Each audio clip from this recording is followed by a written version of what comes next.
Welcome back, everybody, to another episode of Comic Shop Talk on the Late Night Chat Network, your first stop for pop culture talk. I'm your host, Niko, and joining with me today, as always, my co-host, Chris. How's it going? Hey, not too bad. How are you? I'm good. This is episode 216 of Comic Shop Talk, and this is our weekly comic book review show where me and Chris get together every week and we talk about the comics that we've read and we give you our thoughts and reviews on them and show off some of the comic book art. Sometimes we talk about some comic book news. Today, we're going to be talking about the new comics that came out for the week of February 4th, 2026. And we hope you guys are all doing well out there. Make sure to hit like and or subscribe to the channel if you are not yet subscribed, and check out some of our other content on the playlist here. All kinds of comic book stuff, all kinds of movie coverage, all kinds of different things here on the Late Night Chat Network. Make sure to check out all of the other videos we have to offer. And as always, spoiler warning. If you're worried about getting spoiled about what happened in the books here, you haven't read your stuff yet, we do have to talk about what happens sometimes here in the books in order to properly discuss them, or, you might spoil something in the art that we're putting up on the screen. So just be forewarned. You can always read your books and then come back. All right, Chris. All right. Let's talk comics. Cheers. Cheers. Cheers. Ran out of beers over the Super Bowl weekend here. I bust out a cocktail here. That's all right. Okay, first up on the docket here today, we got DCKO Boss Battle #1. I just got the A cover for this one. Yeah, me too. Not because it was my favorite cover, but this is the one that kind of showed the most characters, I feel like. Yeah, I wanted to see all the characters as well. Yeah. A lot of the other ones were just, two characters or... Right.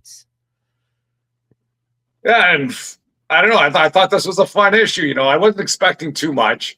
And, since it is like a company-wide or crossover, I realize, the other companies aren't going to allow their characters to get freaking bamboozled or crushed. So I think for what they had to do, they did it. They did it well. Everybody kind of got their chance to shine.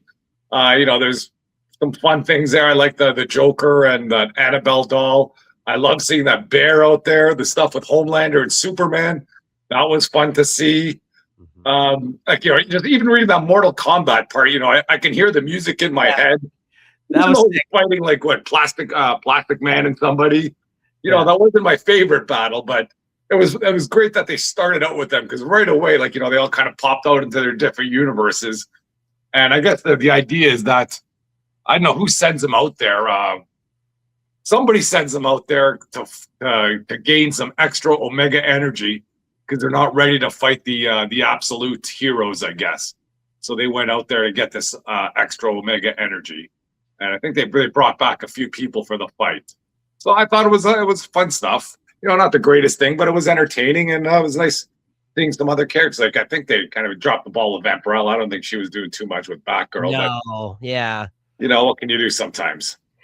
Yeah, you know what? I agree with everything you said there. When this was announced, for like, how is this happening? How is this possible? This is like the biggest intercompany comic book crossover I feel like I've seen ever, or even in, not even just in recent times. Like, you got everybody here from Dynamite to Archie Comics to IDW to... they even had New Line Cinema on the cover here, because I think that's where Annabelle's from. You had movie characters, Mortal Kombat, which I think that's what the NetherRealm one is here. But, Mortal Kombat, of course, is owned by DC now. Like, in terms of, like, I feel like they could do the comics, and they've done a bunch of DC crossover stuff with, like, Injustice video game and stuff like that. I think they own the rights to some degree, and I think they did the animated film, if I'm not mistaken. So, like... So that was really cool. And I feel like for what that we've been getting like these even the DC Marvel crossovers, I actually thought this was more successful than like what we've gotten out of those so far. Like, everybody kind of got a couple of pages to compare these characters to one another and have their little scenes with each other. And for what it was, I thought it was the only thing the biggest complaint I have about this issue is that I wish it was a longer issue, to be honest with you. I actually wish we got just a little bit more. I'm not looking for like a mini series or anything, but if this was like an 80-page comic, I would not be mad, because I thought this was this was a lot of fun. I think it was. Yeah, if they could have made this like a two-parter where in one issue, maybe the DC or, maybe the first issue, the crossover characters sort of would shine. And then, of course, the second issue, the DC characters would be, kind of getting their even that. But yeah. But either way, for what it was, I thought it was a fun issue. Yeah, absolutely. I think they succeeded in what they were trying to set out to do. And it kind of looped back into the story, like the reasoning behind it. It wasn't just them just randomly showing up. Yeah. It was like, hey, we've had the power to kind of pull in people from other universes and worlds, this whole story. Why don't we just bring in a bunch of random people for you to fight in order to gain this this energy that you need to go into the next battle? So it tracks, man, for this type of story. That's been very successful, I thought. And I think Jeremy Adams is the one that wrote this issue, if I'm not mistaken. They had some good artists on it, a few different artists. It was good. Solid issue. I think it hypes up DCKO Battle or DCKO 4. Yeah. So I'm looking forward to that. I thought it was a nice, kind of a break, but, kept the story going. We've read a lot of bad examples of them trying to do things like this, like similar to this, let's say, like while doing the show here.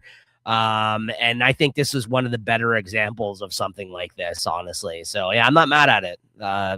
Surprisingly, I was like, well, let's see what they got here. And I kind of walked away pretty pleased for what this was, honestly. What'd you give this, Chris? I give it a 3.75. No, you know what? I'm gonna go 4. I like this. 4 out of 5 for me on this. Yeah, it was cool. It was cool seeing them. It may just be because of that. I'm gonna give the little boost over you for the Mortal Kombat Get Over Here. Or Scorpion. Start with Joker and this Annabelle too. He had some funny lines. I think near the end of this. Yeah, he did. Yeah. Having a tea party there. Yeah, look at that. Cool stuff. DCKO Nightfall number 4. This is the wrap up of this mini series here. What'd you think of this? This issue is a soul crusher. Yeah.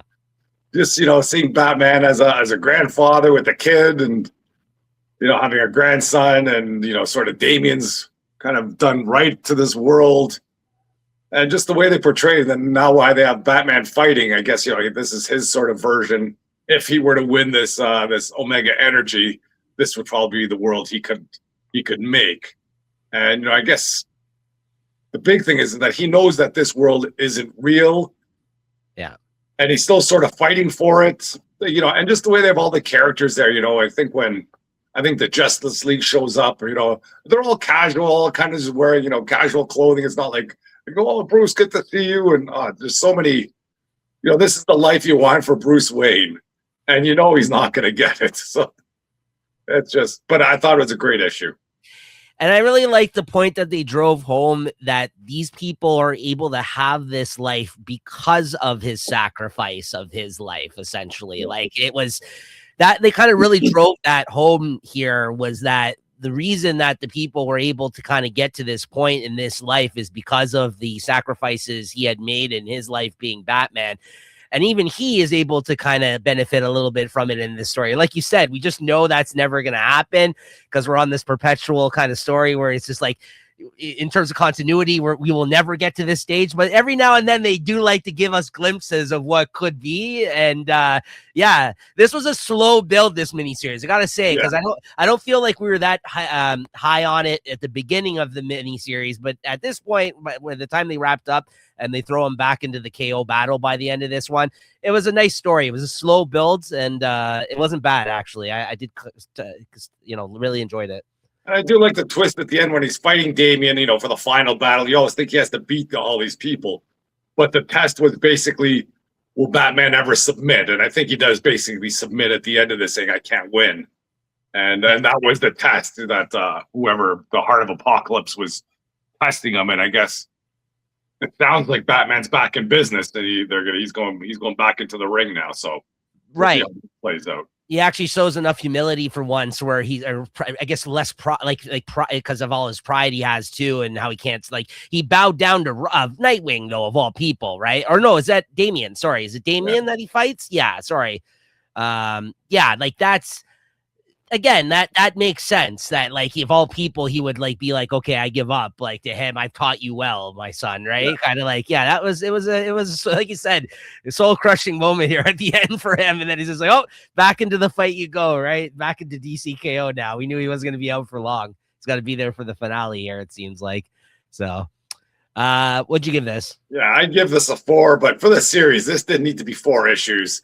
No. This could have been, 2 issues, maybe 2 big issues, and you could have the first 3 issues in that first issue. And this one's, it's a good standalone issue, but I don't know if it's worth the cost of buying all 4 or getting sort of ready for this. I agree with you. Yeah, absolutely. So, I mean, yeah, I think that it's a miniseries itself is like a 3.5 or something. Yeah. And this was the best issue of the series, this wrap up. I definitely would also give this a 4. But unless you guys can get these like half off these issues or like, a discounted trade or something, it's not really, I wouldn't say it's necessary reading the DCKO, but it is a good Batman story, I would say. Like but like you said, it didn't need 4 issues.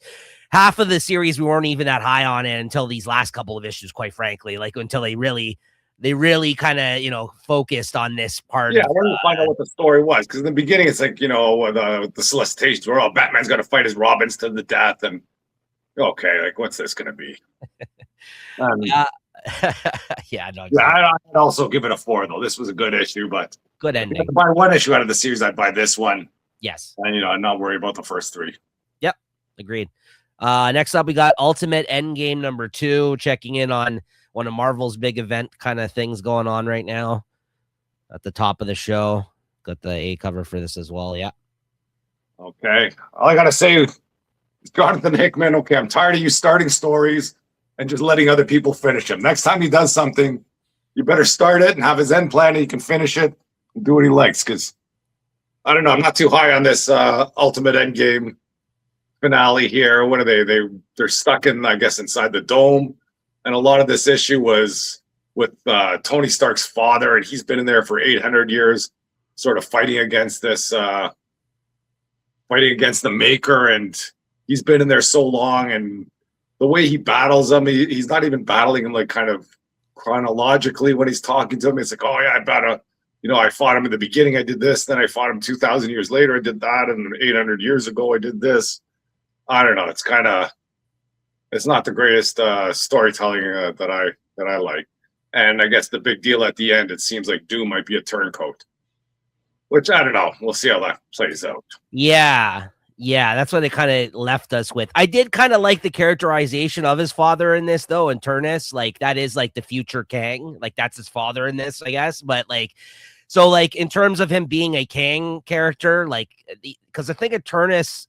It's a Turnus, right? I think he's the future version of Kang. You know how like he's like King Rama or whatever in the past, and then the current day Kang is Kang, and then I think he's a Turnus in the future. So that's the version that we're getting. That's his father in this Ultimate Universe of the Iron Man. But I feel like some of the storytelling in this issue was a little confusing. And again, I feel like what's his name here?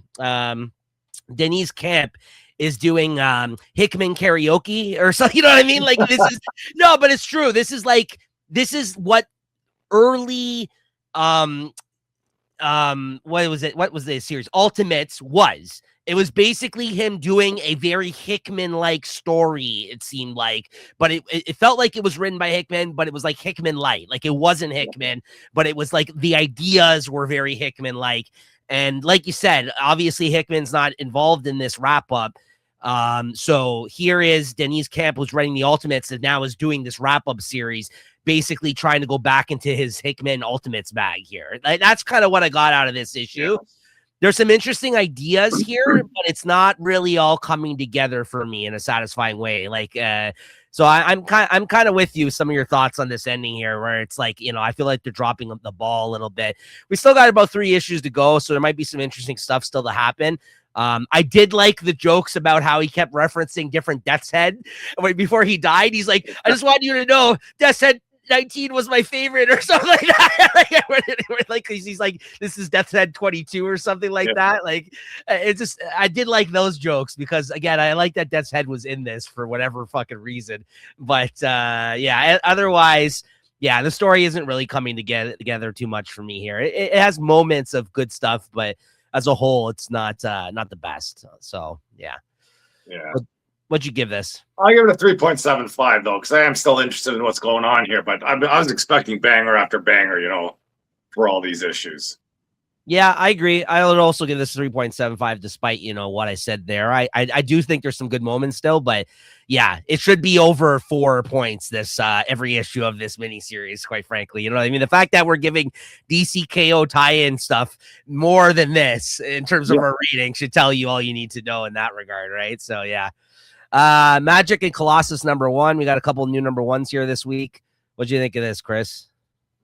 It's nice seeing Colossus and Magic together. I just read this one online. I think the art's decent, and they're fighting some witch. Once again, I'm not super happy when they kind of have all these isolated stories. I guess here we got Magic and Colossus. They're back in Russia. Colossus seems to be he's been sort of off the table for a while. I'm happy that he's back in the picture, but I don't think this is the way to bring him back. I'd rather have them come back, in one of the X-Men titles when, something has gone awry or something, and there is a savior, not just, some guy just living on his farm. I actually liked this. A lot of these miniseries haven't been that great that they've been putting out for these X-Men stuff. I am a big fan of Magic. This is true. That probably helped. Although I didn't really like her little series that they put out all that much. So this wasn't bad. I mean, definitely this is something where Colossus, like you said, has been kind of off the reservation here for a bit. And this is him, you're checking back in on him at this point. But for what it was so far, I thought it was okay. I mean, I don't know if I'll be reading every issue of this miniseries. We'll see.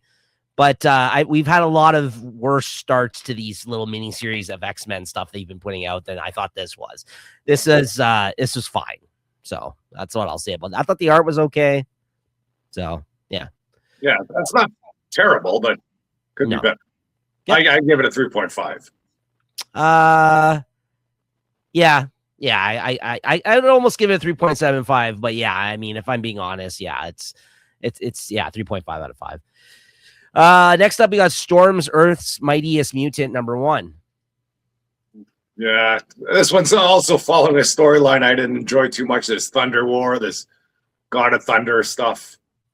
It kind of it's taken back into that story. I think Storm, I guess, beat one of these eternal type beings, and I guess he doesn't want to live with the pain of being beaten, and he asks Storm to kill him. And then she kind of tricks him into some sort of pocket dimension. And, the Avengers show up for some reason at that point. And then as they trick him into this pocket dimension, he swears vengeance on her. And then I guess the rest of his family is coming back down to Earth to wreak the vengeance on him for imprisoning their brother. Yeah, it's an okay story, but once again, it's not my cup of tea. I do like that they tried to pick up the story where they last left it off, like you said, with that whole Thunder God stuff that she was doing. It is the same writer as the last series, which we really enjoyed, minus Lucas Wernick, which I'm disappointed by. But I did think the artist that was on this wasn't bad. So I did prefer Lucas Wernick. Obviously, I think he's really good. But I am happy that it's the same writer. And then they talked about it in the letter column about, again, like that she was thanking the fans for like all the people that have enjoyed the book. And how weird and a different take on Storm this series has. And I think that's honestly the best thing I can say about this. Like, this scene was crazy. Like when the thing with the phone and the guy's head explodes, like this is unlike any. That's what I've liked about the first Storm's 10 issues or whatever we got, 12 issues. It constantly was doing weird things that I feel like I've never seen in an X-Men book, yet alone a Storm book. And for a character, Storm's fine, but I'm not like a huge Storm fan. But so I was just really impressed by that, how they the book kept me guessing like what was going on. But yeah, this God story hasn't been my favorite for sure. The tail end of that series, the last one, wasn't my favorite either. But I think I'll continue reading this just because it's so strange. Like there's just weird things happening in this book. So I'm going to continue along for the ride. I was happy to be reading it again. So I'm sorry to hear it didn't do much for you though in that sense. What'd you give this? Yeah, 3.5. I'll go 3.75 on this one. I actually like this one more than Magic and Colossus in that regard. All right, Chris, Godzilla Infinity Roar #1. Yeah, I took a flyer on this. Been reading some of the Godzilla stories previous to this. And what I enjoy about this story is like sort of all the characters are on the table. You're not tied down by any sort of canon history. It seems that Godzilla is, I guess, in one of the last issues, I guess Null took him over. And Null, and then I was going to get worried that this was more of a Null comic controlling Godzilla. But supposedly, Null just throws the symbiotes on him, but he has no control over him. And basically just drags Godzilla around to all these worlds and drops him off there and just kind of watches the havoc ensue and just kind of goes up there and cleans up after and enslaves the planet. And a lot of the fun stuff is I think there's like some United Federation. It starts out with them basically just like talking about Earth, and you can hear them all booing. They don't like Earth. And now Earth is freaking, they sent some monster into space to and that's just wiping out worlds, world by world. And I think the first world, they really go into, I guess there's a Wakandan space world. I wasn't too familiar with this Wakandan space lore, but anyways, he's the world there. And then, they drop the Godzilla there, with all the symbiotes on them. And, Wakanda's sort of putting up the fight, and they're just getting trashed. And, I guess Black Bolt just shows up out of nowhere. And then he blasts Godzilla with his voice. He's like, "Oh, you die!" And then freaking all the symbiotes get blown off the Godzilla, and Godzilla's kind of lying. You see him all beat up. And then a few panels later, then all the Wakandans are cheering. And a few panels later, you see Black Bolt turn around, and you just see him running away. And all the Wakandans are kind of, what the heck? And then the next panel would be, and Godzilla's recouped, he's recharged. So, like, I guess Black Bolt gave him his best, and it didn't work. And he took off. And then I guess the other storylines, you have the Avengers. They're at this world planet. They got some sort of plan to put things together. And then, they do mention Fantastic Four in the last few pages. Basically, the Fantastic Four out in space, and they kind of just pop into some world, or some spaceship. And then, you can hear Reed saying, "Oh, thanks for coming to talk here. We got some things to talk about." And it turns out he's going to Galactus to get some help. So I think it's a fun issue, and it just keeps everybody on board, and it looks like no characters are off limits. So I thought it's a fun read. I'd give it a 3.75. Nice. I'll have to check this out. I did mean to read it for the show. I've read all the other ones that led into this, but I just forgot to read this one here today, so I'll have to check it out. This is still Jerry Duggan, I think, writing this, if I'm not mistaken. He wrote all the lead ups to that, like all the other Marvel ones. I think I was writing all this stuff. Him and Perthy. It seems like he's the only guys writing for Marvel these days. Next up, I don't have the art for this one, but it's Bug Wars, the Spider Witch special. This one shot that came out. Yeah, so I think this kind of, I don't want to say it takes place after, I guess, the events of the original Bug Wars, but it's more of an anthology type. I think there's 3 stories in there. Okay. One of them follows Wista, the wayward spider witch, kind of her travels out in the woods, and I think she ends up kind of helping some stray kid. There's another story about one of those other spider webs. They send her into a tree to assassinate somebody. And I guess the third story might be sort of more closer to a lead into, I guess, the next Bug War. They talk about when that kid first moved in the house, all the bugs were kind of going into the house basically just to kill him. And I think when one of those spider witches saw who he was, she's like, "Oh, let's get out of here." And I guess she knew that he was going to be the world stomper or whatever they call him. But it seems like they do introduce a new villain. There's like some squirrel riders from the edge of the woods that look to be causing havoc, and that's where it sort of ends off with coming back in this summer, Bug Wars 2. Right. So I don't think it's required reading, but if you did like Bug Wars, this kind of just gets your feet back in the dirt, and you figure out who's who in there, because they're all new characters to me, and they sort of look the same, but that still had all the same stuff. It's a bit of brutality in there, a lot of head cutting off and stuff like that. So Nice. it was good stuff. I give it a 3.75. Yeah, this is another one I just forgot to read, but I'm looking forward to the return of Bug Wars this summer. I think after we read it on the show digitally, I think I picked up the trade. Yeah, I got the trade right there. So yeah, I did like it. I mean, obviously big Jason Aaron fan, and Mahmoud Asrar, the artist on this, very good too. Uncanny X-Men 23, Chris.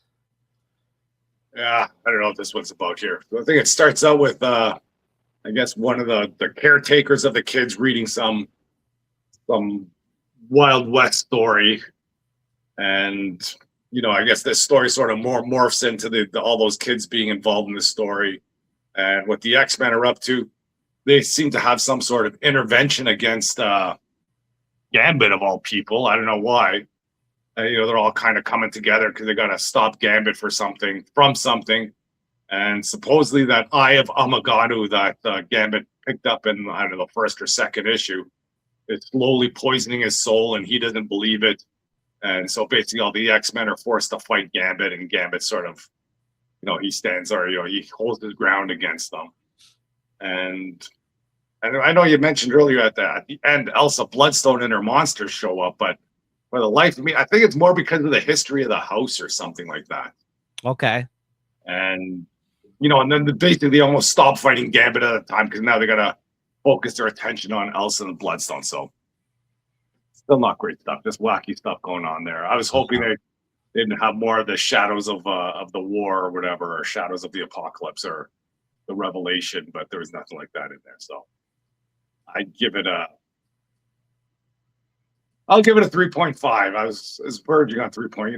That cowboy story, although it had nothing to do with X-Men, it was a bit of an entertaining story. But but I did not enjoy all this stuff with this Gambit intervention and stuff like that. Yeah, I kind of just saw this when I was putting the art together. I like these characters a lot, the Legion of Monsters and Elsa Bloodstone, so I was happy to see them pop up there at the end, but it doesn't sound like they made a big impact in terms of the story so far. So I think it's supposed to be some of the main focus, though, because it literally says Where Monsters Dwell Part 1 on the cover. Yeah, I think it's the history of that house or something. Maybe even that cowboy story that they're talking about now might probably lead into this somehow too. Right, the Rawhide Kid or whatever, which is a Marvel Western character. Yeah, I kind of like the idea that they're bringing in like the Marvel and monster and Western type stuff, which they don't really do all too much anymore, right? So, all right. So, Planet of the Apes versus Fantastic Four, #1. I read this one for the show. I just took a flyer on it because I'm like, you know what? We've been enjoying a lot of these other 20th Century Fox type tie-ins lately with the aliens and the Predator stuff, and we've said that these have been entertaining for the most part when done right. So I was like, all right, I'll try this one out. This is definitely much more of like the basic approach to these type of crossovers that unfortunately the other series have been kind of exceeding expectations, whereas this one kind of felt more in line with what you would expect from one of these type of things. It wasn't bad. It wasn't great. It was fine.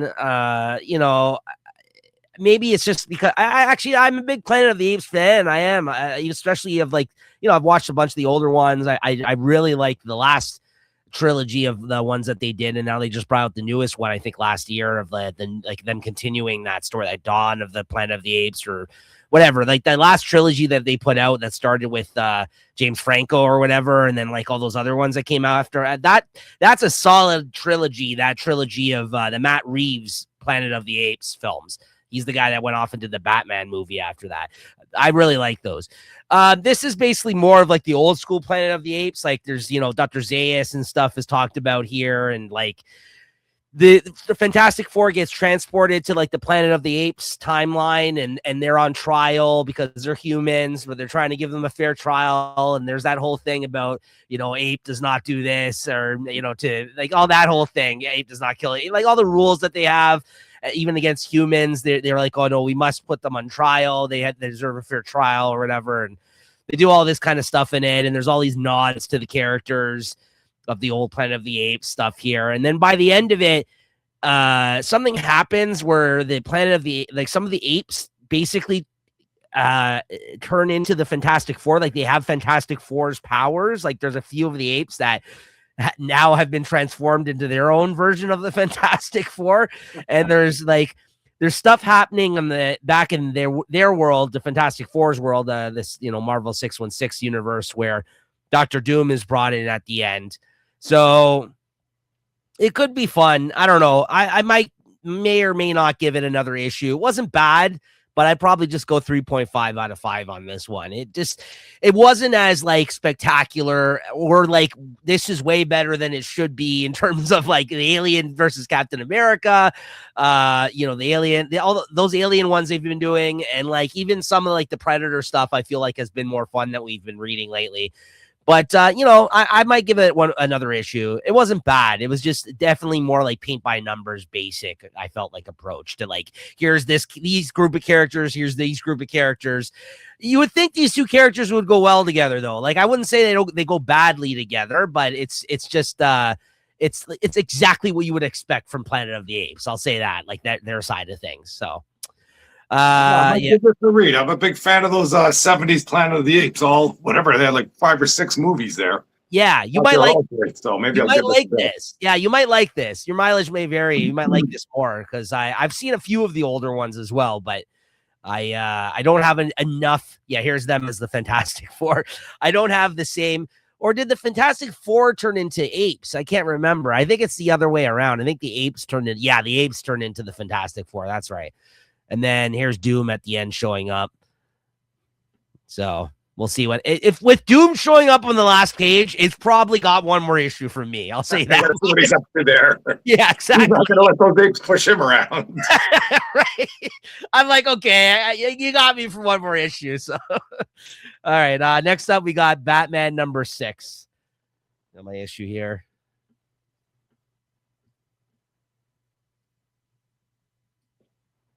My issue here as well. Yeah, I think this series is growing on me. I like the last issue. I like this issue.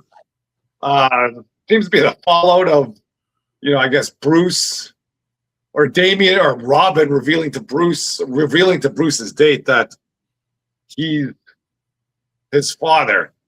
And they're kind of just sitting there, do you want to talk about this?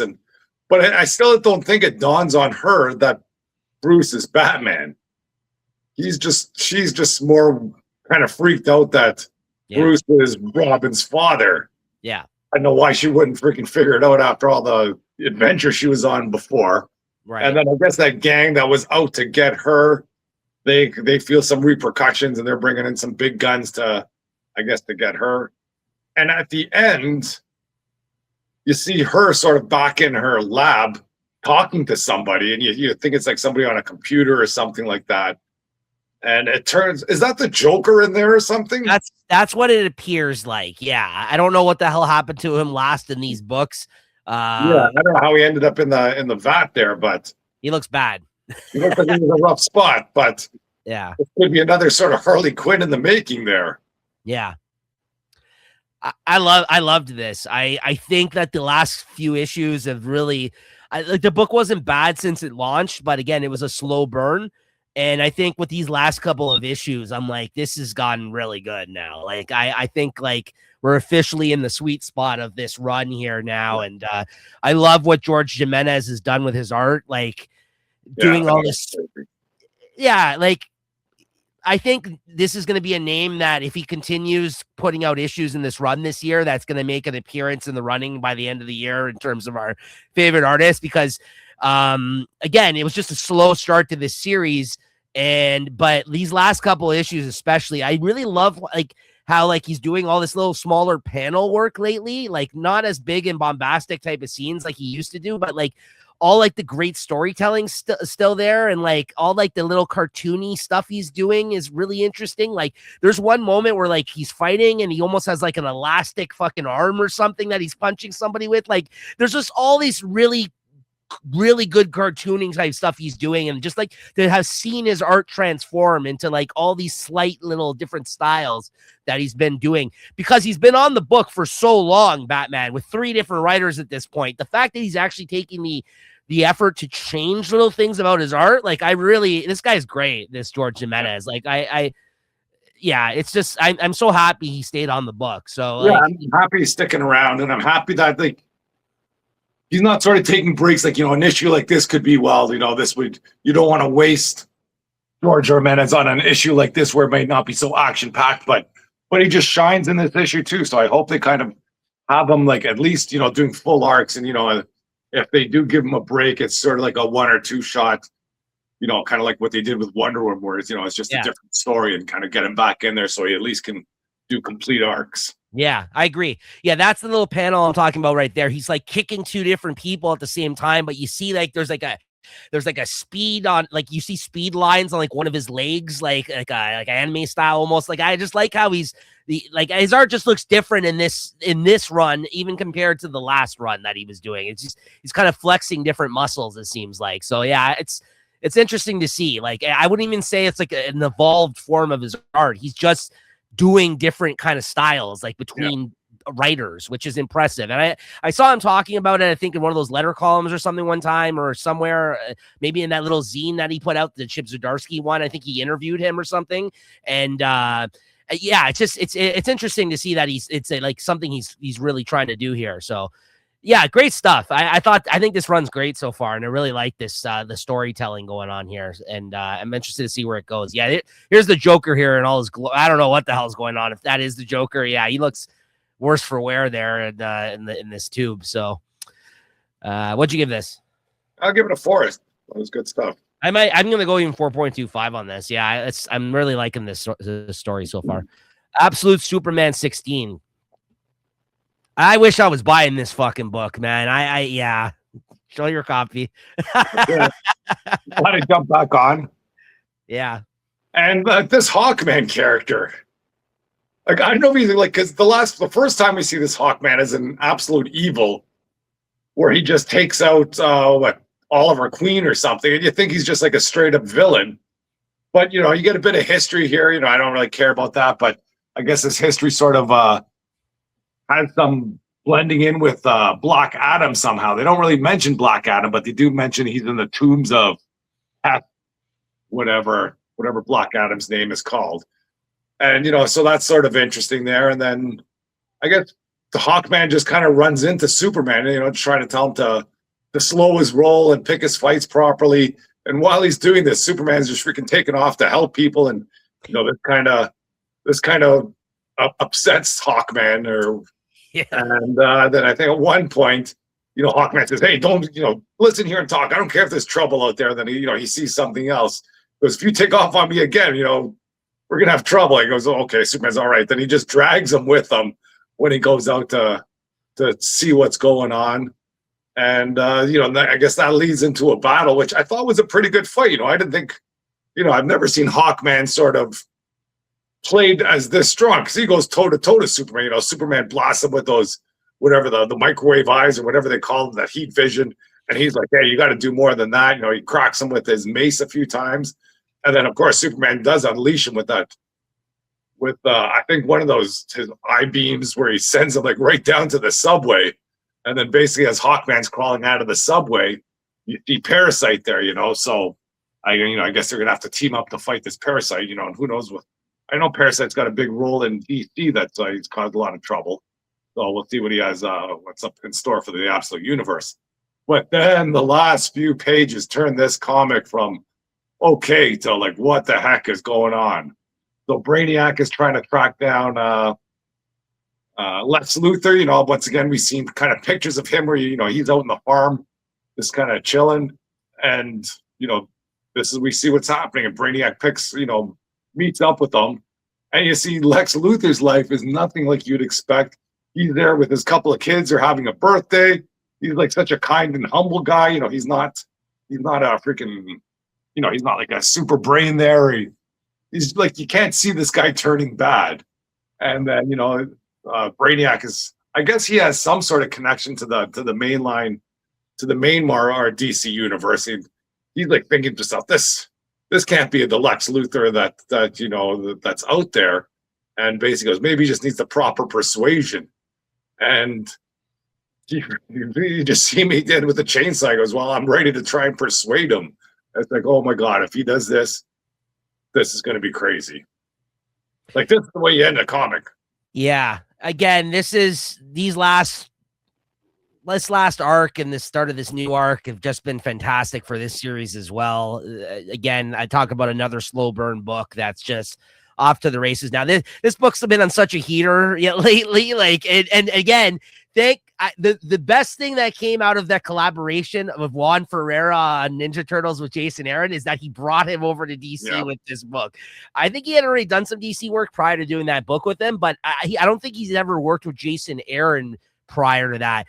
So as much as I was upset by the fact that he ended his run early, it seemed like seemingly over at IDW, I'm loving Juan Ferreira on this book. Like, that's crazy, yeah. Yeah, I mean, I really like how he has got like some hyper like realism like in his art and his colors. He also does the colors. The colors work really well for his art. And just like there's a lot of moments where it looks like kind of realistic. Like some of the scenes or like the people actually look like real human beings and stuff like that. Like I like how like his art does that as well. And like again, like crazy layouts like this where you see the guy busting through all these like sections of the building that we got on like Ninja Turtles when he was doing all those crazy layouts on that book. Again, he was in my running for favorite artist of last year. And if he continues on this book the way he is, it could be again in the running this year. He's great. Tough choices this year, Niko. I mean, yeah, look, I had to highlight the fact that these are good artists. I feel like that weren't getting looks from like the fact that these guys are working for DC, like Marvel, even when it comes to some of their artists, like they got some competition over DC, man. Like, easily, yeah. And I wouldn't call these guys like household name artists. Like, you know what I mean? Like the fact that these guys are like on these big books like Batman and Absolute Superman. I guess George Jimenez now at this point is for sure. But like, you know, this Juan Ferreira guy, he's been around a long time, but I think like these last couple of years, he's gotten way better than he's ever been. Like, it's just one of those things where he put his time in, you know what I mean? That 1,000 hours or whatever the hell, 10,000 hours, whatever they say you have to put in. That's where this guy's at now. This guy's great. So what'd you give this? Yeah, that's a 4 all day. Yeah. Again, I'm going to go 4.25 on this one. It's great stuff. Loving that book. Avengers 35, Chris. Yeah. Just read this one online. I don't know why I bother. I guess it's just because it's the end of these last 3 issues at the end. Yeah. And fuck, who shows up here? The Ashen Combine. Oh my God, the Ashen Combine's back. Wow, what are we going to do? I don't know what they're going to do. I don't care what they're going to do. I don't even know what the big deal was at the end. I know it's just a lot of complimenting between the Avengers and the Twilight Court. Oh yeah, they have some sort of plan where they might all use their special powers to team up to blast something. I don't know. Was not interested. No. Just one more issue and let's end this puppy. Let's end this run. Let's move on to maybe bigger and better things with this end of this Jed McKay Avengers run. I agree. I'm kind of burnt out on this story. I'm kind of just seeing it to its completion at this point because I want to see what happens next. But I was over this story 10 issues ago because that's how long this goddamn story has been going on.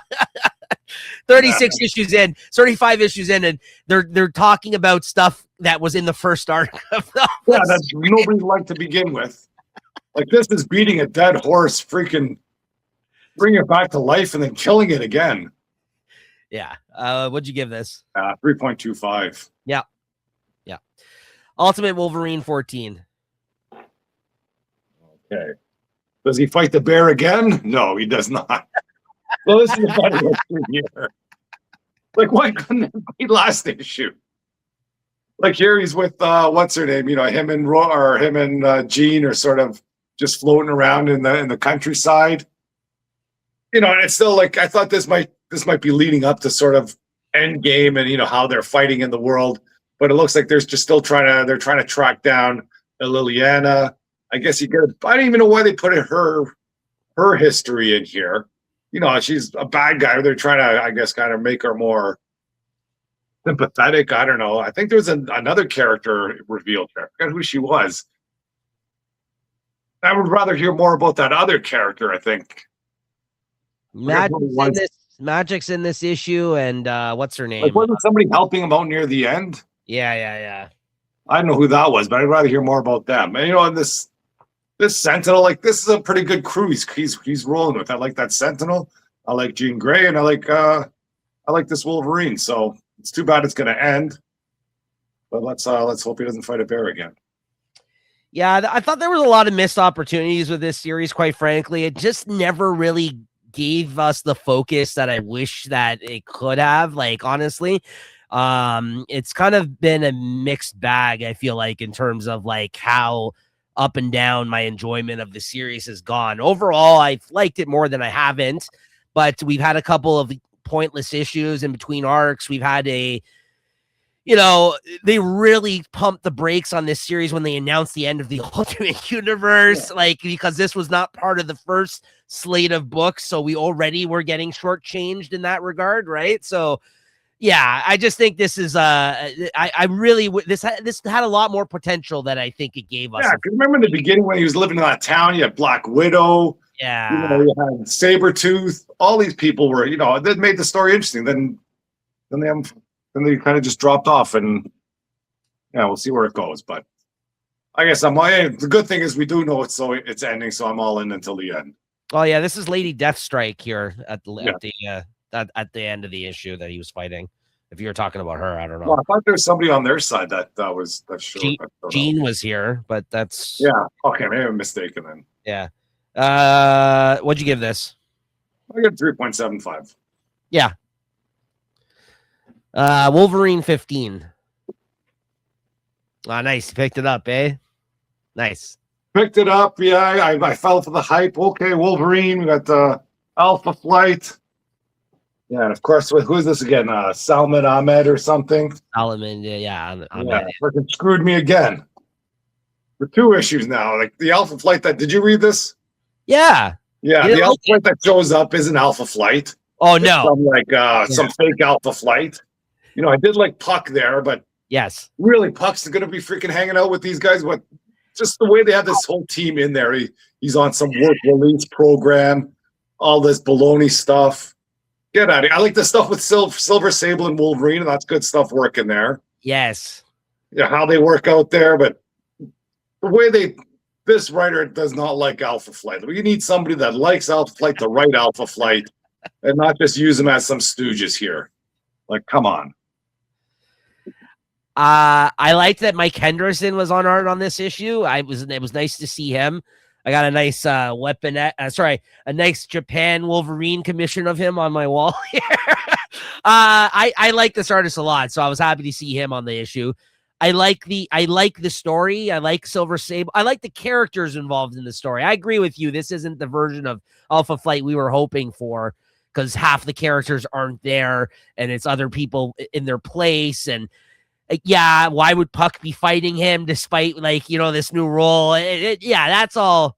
I agree. That wasn't all great, but I do like what they got going on here in this current storyline. I'm gonna continue reading for the current storyline as long as these are the things involved in it. Like I like where they're going, and I like the artist, so I'll stick with it. I think I'm getting one of the upcoming covers as well, because Panosian's been doing the covers. That's nice. I like that. Yeah. So it could have been better, but it wasn't the worst that this book has been. I think this is actually probably the best that I've read of this book in a while, so I'll stick with it. Yeah. What'd you give it? For the stuff with Silver Sable, the stuff I wasn't expecting to like, I'll give it a 3.75. Yeah, 3.75 out of 5. I'll give it as well. I mean, listen, if it wasn't for the Alpha Flight cock blocking, and Wolverine would have Wolverine and Silver Sable would have had a nice hookup there. It'd be a great couple there. They seem to be kindred spirits. Absolutely. She only busts out the good stuff, Chris, when she drinks with people. All right, Amazing Spider-Man 21, our last book here today. There you go. Yeah. My favorite JR cover. Jeez Louise. I think most of this issue is by Todd Knock, right? So that's a plus. It was, yeah.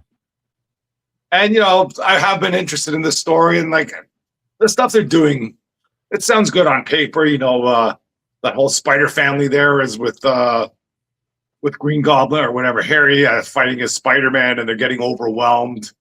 And then I think at one point, Miles Morales has his crazy, electric EMP burst that he puts out and basically knocks out the whole team except for Harry or Norman Osborn, and he's still getting his butt kicked. So he almost has to revert to some Green Goblin tricks, and everybody's still waiting for this Green Goblin comeback as a villain, but it looks like it's still not happening. And just the worst thing at the end is what I guess he retreats back to his apartment, and freaking this is how they bring back Spider-Man to this freaking series. He just shows up, hey Harry, what's going on? Like you sweat it out for us. I don't know how many freaking months now. You think he'd have some sort of more triumphant return, bigger return. The first thing he does when he gets back, he goes to see Harry Osborn. Get out of here. I don't buy that for $1. No, you're right. That was kind of underwhelming, that moment. And he popped in at the end there, and he's all like beat up and everything. Yeah. I did like the Harry moment, so I gotta say there was some good stuff there, and I kind of really liked the exploration of this character in Spider-Man's shoes during this run. Obviously a bit ridiculous given their past, but if you've been following the book, there was a whole moment where his sins got removed and then he became a different person, but then the Goblin was still deep inside of him, and it kind of showed a couple of times along the line that he was gonna make a appearance again at some point. And again, because of the weird, complicated history he has with all these people, it seems like it's something ridiculous that should have never been explored. Yet it had some interesting moments to it, so I'll give him that. I think it was interesting for the period that we got it. I'm happy it's not still happening anymore now. It's coming to an end. I'm happy that Spider-Man's back in the book. But yeah, the conclusion of this with him coming, head first right into the book the way he did in this, after we left him with that space story. Yeah, it's. I guess he only wins. That's why I guess we knew he was going to win the space story anyways. But you'd rather, that just killed me the way this ended. Yeah, no, I can't disagree with that. What'd you give this? Yeah, so it's back. I'll give it a 3.5 because I did like the stuff with Spider-Man as. Almost a hybrid there with the Wolverine, with the Goblin. He had the Goblin bombs. He's riding the glider and stuff like that. But that's still nothing new. Yeah, we've seen Spider-Man on a glider before. Yeah. I'll give this a 3.5 out of 5 as well. All right, that's gonna do it for this week of comics. New comics that we've read. Chris, what are you looking forward to checking out next week, which is February 11th? Let's see, February 11th. See what we got. So I'll probably read Cyclops 1. Not looking forward to it. Black Cat 7. I think I got a bunch of covers here. Looking forward to that. Read Wade Wilson, Deadpool 1. Aliens versus Captain America 4. See what's happening there. Planet She-Hulk. Read that. Venom 254. And I think that's it for Marvel. So I'm still digging Venom, though. It looks like and a lot of good stuff coming that way too, I think. I'll be buying the issues for the crossover. I've pre-ordered the first issue. I think there's about 3 issues that are part of the Death Spiral crossover. So I'll be picking those up because I'm like, I buy Amazing Spider-Man. So for the sake of this story, and I like Venom. I've been reading it digitally this whole time and enjoying it. So I'm like, why not? So they got me on the hook. It's not a bad hook to be on.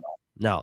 Let's see, DC, we got Absolute Batman 17, DC KO4. I think that might be it. Oh, Sirens, Love Hurts. I got that too, yeah. And let's see if Image has anything. Yeah, Transformers 29, Geiger 21. And that might be it. Yeah, what happened to freaking Hyde Street? I haven't seen that in a while. Yeah, it was almost like that mini series that came out, it took over for the main book. It seemed like that mini series is over too. It is over now, so I'm wondering where maybe it's just a delay in terms of the art. I don't know, but I hope it comes back. That was a really good book. So yeah, I got things I'm picking up. I think I got the second issue of this little mini series, the Hank Howard Pizza Detective from Bad Idea Comics, Absolute Wonder Woman Annual. I think I've ordered that. DCKO 4. Sirens Love Hurts #1, Teenage Mutant Ninja Turtles 15, Transformers 29, and like as Chris said, not 1, not 2, but 3 Black Cat #7 covers. I'm picking up. I got 3. I got the VA cover, the Carrie Andrews cover, and there's a Ivan Talavera cover, right? Yeah, all bangers, honestly. Yeah, Chris is thanks for the heads up on that one. Actually, you flagged me to the fact that there was going to be so many really good ones for that one, because usually I would just do like the one cover or whatever on that. But a few other things though I'm reading for the show, and I know you are as well. You may have missed it because there's from some other publishers here. Babs, The Black Road South #2, Devil on My Shoulder #3. That's the Kyle Starks. Yeah. A new #1 from the newly resurrected Vertigo imprint, Bleeding Hearts #1 comes out next week. I'll be checking that out. Geiger 21, Alien versus Captain America 4, Cyclops 1, Venom 254, and Wade Wilson Deadpool #1 as well, as Chris mentioned a lot of those. So yeah, those are ones I'm reading digitally that I'm not picking up, but some good stuff. Looking like a good week. This was a smaller week this week, but yeah, not a bad week. Definitely some good ones here. What'd you give your favorite book of the week to here, Chris? That's a tough one there. I liked Absolute Superman. I did like the boss battles, but that can't be the best. I think the best one, I don't have to go with the sappy choice. Well, Batman's in the running too. I really enjoyed that one. I can't believe they're all DC Comics, but I'm gonna have to give it to Knife Fight. That was a good story. You haven't seen good Bruce pick out like that in a while. Good pick. That was good. Yeah, all the ones I'm going to mention are DC too. That was good. DC Boss Battle was good, entertaining. That's in one part here. That's over to the side. Okay, those two, good stuff. But the two that it was really battling it out for me here, other than the other ones there I mentioned this week, was Batman #6 and Absolute Superman 16. And I think it just because of like the moments we got in the issue itself between the fight and that last pager, as you mentioned, Chris, I got to go with Absolute Superman 16, I think, on this, and the great art. That's really the only difference, I think, between Batman 6, which was also a great issue, and this one, though, because, again, both great art, both great story going on, but the Absolute Superman 16 had some moments. That ending was crazy. Yeah, I would put the edge over for the moments that were in this issue over the Batman 6 stuff that was in this week. Because Batman 6 was touching on a lot of the stuff that's going on in the story, like at hand right now. But in terms of big moments, that was last month's issue of Batman with all the fighting, like the ongoing fighting that happened in that issue. And this was the cool off period, essentially, right? So, Absolute Superman 16 was my favorite this week, hands down. Yeah, it's good stuff. Good week and good DC week, honestly, quite frankly, if we're being honest. What was the strongest Marvel? I'm looking here. I mean, Ultimate Endgame by default, maybe Ultimate Wolverine. I don't know. Like, it's not. Yeah, but both weren't super strong. Yeah, Wolverine was. Yeah, they're all kind of around the same. They're all okay. Yeah. They're all. That was it. They were just okay. Yeah. So I saw some interview with Chip Zdarsky. If you want to talk about that, supposedly finished writing that weapons or that whole Armageddon bit. And from what they kind of just added a little blurb at the end that he's going to be with Marvel for 2 years. So he might have something up his sleeve still. I assume that was. I mean, I didn't hear that was official, but the fact that they put him in all these big books this summer, I'm like, oh, he must have signed an exclusive for a couple of years, or he's planned out a couple of years worth of work. Yeah, they needed him. I mean, like, but he also kind of may have been like, hey, didn't work out with me over at DC, so here I am. Because he had said he closed the book on his time at Marvel, it seemed like. I felt like he said, right? But here he is. So, and Marvel needs him more than he needs Marvel right now. And I agree. I think Marvel needs some artists now too. Like, even when we were just talking, like DC, they got Dan Mora, they got freaking Jimenez, and now this Juan Ferreira guy. like I'm trying to think of like some superstar artists in Marvel that are on any sort of regular books. Yeah, Chichetto. He's going to be doing now. He's off. He's They off. haven't announced it yet, though. He's gonna. Isn't he drawing that Armageddon book with? Is he doing that with Zdarsky? Who's drawing that? I think isn't it him? Like, I think he was doing. He did Daredevil with Zdarsky, didn't he? Yes. Yeah, that makes sense if he was there. That's even sounding better. Yeah, Chichetto, if he isn't announced on that book, he's definitely probably going to link back up with Zdarsky if he's there now. Like, I would think so. Because, yeah, he went off and did this other stuff, Ultimate Spider-Man, after he left Daredevil last, right? So I can see that. But you're right. I think in comparison right now, like, there's, like, yeah, I think they even got the edge on them in terms of the artists right now. Because, and then you have other big artists that are just doing their own thing now. Like Gleason's out of nowhere. I haven't heard anything about him. Sean Murphy hasn't done anything lately. Daniel Warren Johnson does his own thing, right? Like, it's Image stuff. Like, all the other really good artists are working for Image, quite frankly. Like, you know what I mean? So it's just like, it's hard. It's hard to, I don't know. You're right. That's Chichetto is one of the only names that comes to mind. Oh, what's his name too is really good. Although isn't he doing something else too? That whoever the guy was that did that Nemesis miniseries that we really liked. Valerio Shidi. Fuck. Not I forget his name. Pepe Larraz. Yeah, but I don't know. I don't know where he is. Like, no, he's gone AWOL on Spider-Man. Yeah, you're right. Because he was a really good artist that was doing work for Marvel for a bit there too, right? But then again, he bounced around. He did a book for Dark Horse with Miller, and he did like a DC thing, I feel like. So yeah. Yeah, well, these are the ones they have. Like, none of them are consistently on their books. Like, the Spider-Man is bouncing in and out of three or four different artists. Yeah. They better, like Gomez, he's a good artist. He's a fun artist, but, you can't put him up against, like Dan Mora or something like that, No. Yeah. No, I know. I mean, got John Romita Jr. He's still kicking. Yeah. Oh, what's his name's a big name, I guess they're starting to be. That other Italian artist, the one that yes. Simone DeMio or whatever. Yeah. He's exclusive now, I think, with Marvel. I think he's part of the Stormbreakers or whatever the hell their names are. Yeah, they gotta get him on a book then, and get a good book. Yes. Yeah, he's on the fucking Jeff Loeb Age of Apocalypse series, right? Which they've done a million times, and it's written by Jeff Loeb. So yeah. Anyways. Okay, so that'll do it for this episode, guys. Episode 216 here in the books. Make sure to like and subscribe. Check out some of our other videos.